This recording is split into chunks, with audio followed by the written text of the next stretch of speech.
ये जो उत्साह है इस वक्त, लगातार नारेबाजी भी सुनाई दे रही है शपथ ग्रहण के दौरान।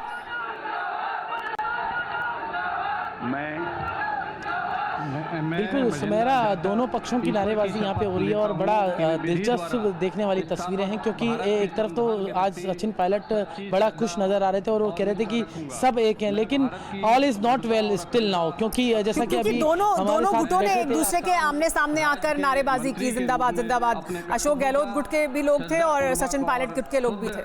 अंतःकरण से निर्भर करूंगा तथा मैं अशोक गहलोत के लिए सबसे बड़ा चैलेंज ये है कि जो 18 जो लोग हैं, जैसा कि ये बता रहे थे 18 लोग निर्दलीय बसपा के हैं, उनमें से सिर्फ बसपा के एक विधायक जो हैं राजेंद्र गुडा, उनको मंत्री बनाया गया है।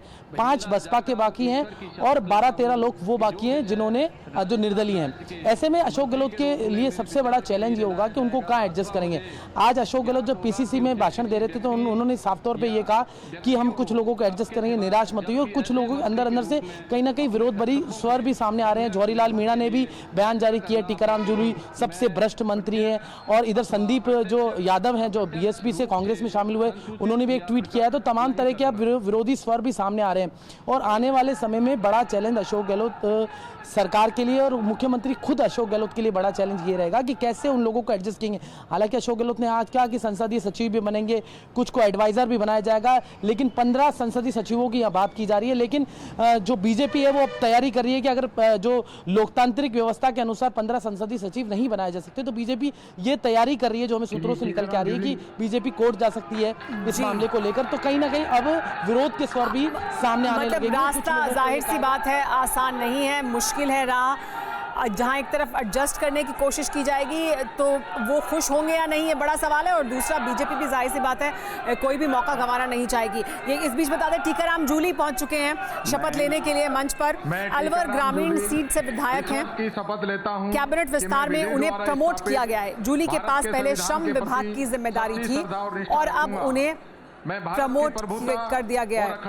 और इन्हीं पर आरोप भी लगाया गया था भ्रष्टाचार का, वो भी कांग्रेस पार्टी के ही विधायक द्वारा आरोप लगाया गया था।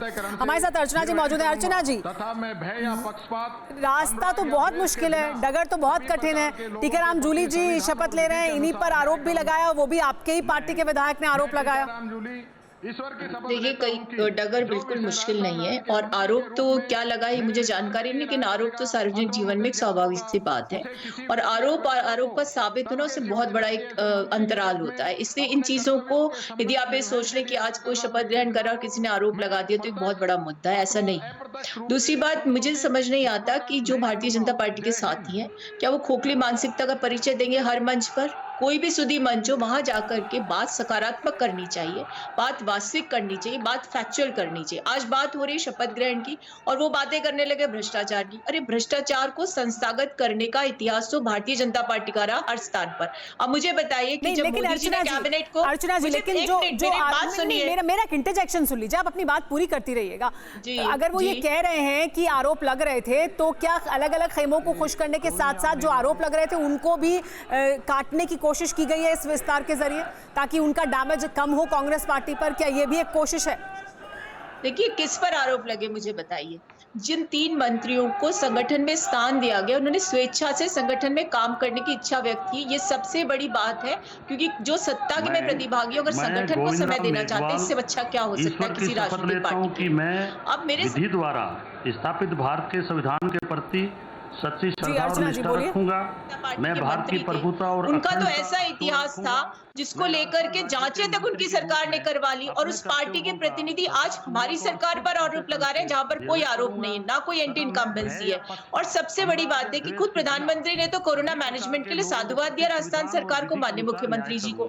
देखिए जमायरा जी, ये बात तो सच है जो विनोद जी कह रहे थे कि एक समय ऐसा था जब कुछ परिस्थितियां ऐसी निर्मित हुई जो पब्लिक डोमेन में थी, जिससे कोई नहीं नकार रहा, लेकिन उसमें भी एक सच्चाई है कि वो जो परिस्थितियां निर्मित हुई उसमें किसका अदृश्य हाथ था? उन लोगों का जो मैंडेट को मैन्युफैक्चर करने में विश्वास करते हैं, उन्हें सत्ता में बने रहने की ख्वाहिश रहती है, जहां मौका मिलता है जिन्हें हटाया गया, उनको आपका कहना है किसने हटाया गया? क्योंकि वो संगठन में काम करना चाहते हैं। मनीष जी, उन्होंने स्वयं स्वेच्छा से अपने पदों से त्याग पत्र दिया और कहा है संगठन में जिम्मेदारी निभाना चाहते हैं हम।